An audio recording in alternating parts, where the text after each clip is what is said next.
In an interview with a German Catholic news outlet, Cardinal Raymond Leo Burke encouraged faithful Catholics to remain in the Church in fidelity to Christ, and to work from within the Church for a much-needed ecclesiastical reform, even if it should require openly correcting bishops when they betray the faith. Catholics must bear witness to the truth of the faith, Cardinal Burke said, addressing the distress of Orthodox Catholics at the agenda of pro-synodal bishops, such as those of Germany and Ireland, who aggressively push for another church and another faith. Cardinal Burke tried to bolster the laity in their witness to Christ, saying, "In the tradition of the Church, a synod is a way to find out how to defend and promote the Catholic faith, not to create another church and another faith. I think that these good Catholics, as painful as it is, must remain in their communities and fight for the truth of the faith. If everyone leaves," he said, "the Church would otherwise fall into the hands of those who destroy the Catholic faith and its practice. It is important that the faithful do not leave the Church, because Christ promised us to always remain with us in the Church. We thus remain with Christ, even if we have to speak very openly with our own bishops when they propose something that does not correspond to the Catholic faith. We must return to the sacred tradition."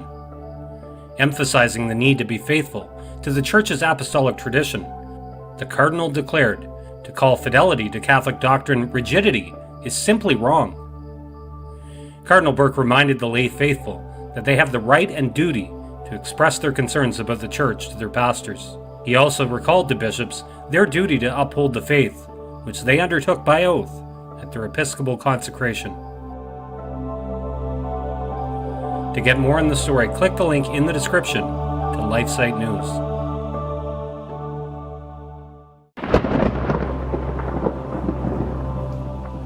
The cardinals of the Catholic Church have been called to Rome for an extraordinary consistory.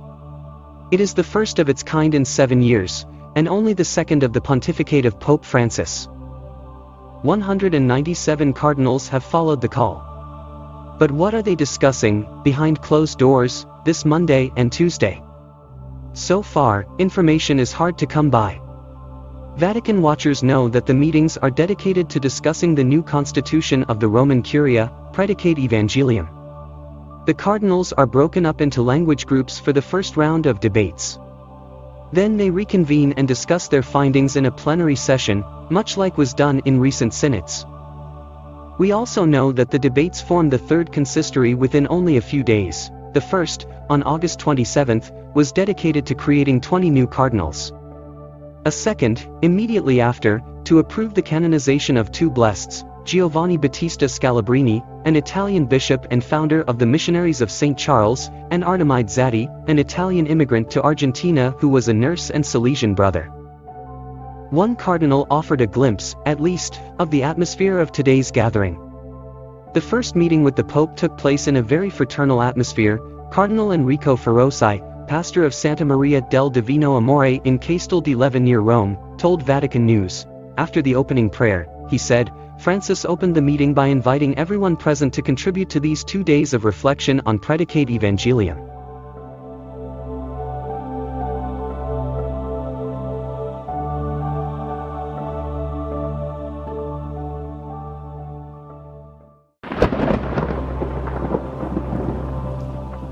In a brief meeting at the Vatican's Mater Ecclesiae Monastery, Pope Francis presented the new cardinals to Pope Emeritus Benedict XVI, who prayed with them and blessed them.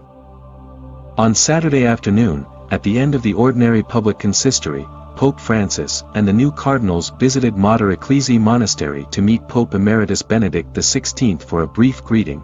After receiving his blessing, along with that of Pope Francis, and praying the Salve Regina together, the new cardinals went to the Apostolic Palace or the Paul VI Hall for courtesy visits, according to the Holy See Press Office. The visit to Mater Ecclesiae Monastery in the Vatican Gardens has now become a custom, ever since the 2016 consistory. On the first two occasions in 2014 and 2015, Benedict XVI had taken part in the celebration in St. Peter's Basilica.